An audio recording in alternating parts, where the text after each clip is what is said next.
Peter Pan was first introduced to the world in 1902 in the novel The Little White Bird, written by J.M. Barrie.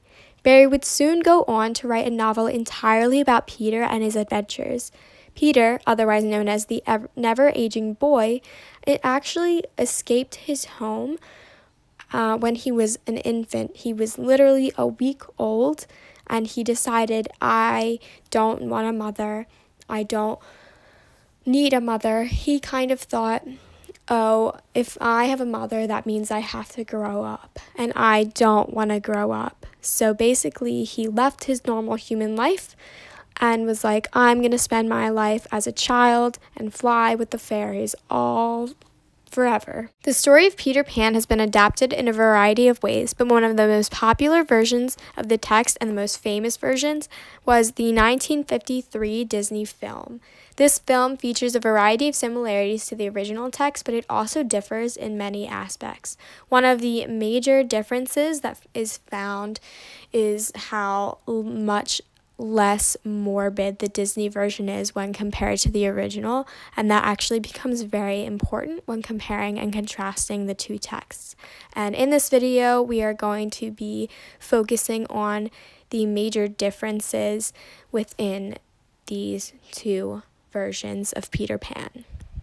Right from the beginning of the plot, differences in the two texts can immediately be spotted. To be more specific, the involvement of the parents with Peter is quite different in the original and the Disney version. In the original, it is Mrs. Darling who finds Peter's shadow. She is the one who takes it from Nana and hides it away in the drawer. This is in contrast to in the Disney film, where Wendy is the one who finds and takes the shadow from Nana. This immediately shows a difference in parents' involvements within the text, because it shows how in the original the parents were very aware of Peter's presence, so aware in fact that they knew he was coming, but the children were actually completely unaware. This is just the opposite of how the Disney film went. In fact, in the Disney film, the parents were the ones quite oblivious to Peter's presence, and they never even knew their kids had gone missing in the night. In both texts, Peter shows up with Tinkerbell in the nursery of the Darling children, frantically looking for a shadow, but also trying to be quiet so he wouldn't actually wake the children.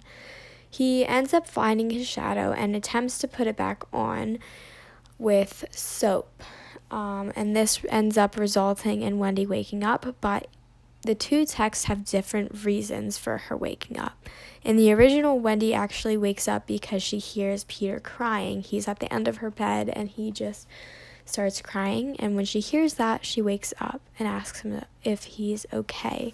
But she's unaware of the fact that he really is Peter. She knows he exists, but as I mentioned earlier, the children are a little bit oblivious to Peter's existence, unlike the parents. And this is different from the Disney version, where Wendy wakes up. She probably hears Peter frustratingly trying to put his shadow back on, and she gets very excited about him being there. She said, "Oh, I knew you'd come back for your shadow." But another difference here is Peter's reactions to Wendy waking up. So in the original, he actually bows and greets her. They introduce themselves to one another. But in the Disney version, clearly Wendy already knows who he is. So he actually is a bit overwhelmed by her character and her energy. And he ends up backing up rather than being ready to introduce himself.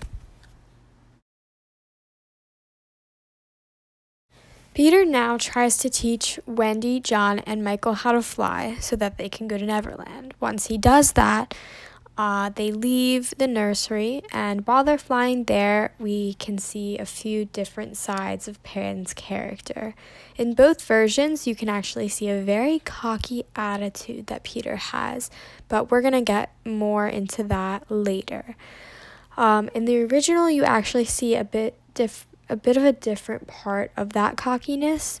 You see him really only caring about himself. He is flying ahead of the three children and leaving them behind because he's so good at flying compared to them, and he's definitely a little too proud of himself for that. So he tends to leave them aside, going on adventures and not really caring about their presence as much. He's just trying to get to Neverland and take them with him so that maybe they realize that they don't want to grow up either.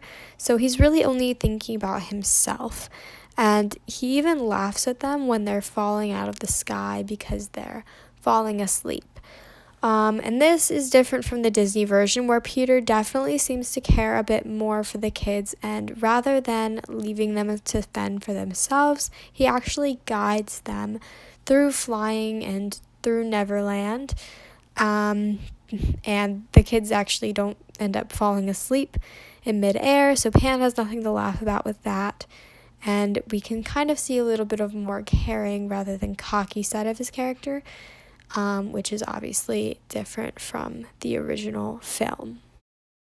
So now the Darling children and Peter have flown to Neverland, and Tinkerbell is fed up. She is not a fan of Wendy Darling, so she flies off to find the Lost Boys so that they attack her, thinking that it is Peter's orders, which of course we know Peter is not going to want Wendy to be attacked. So that's not actually his orders, but the boys think that.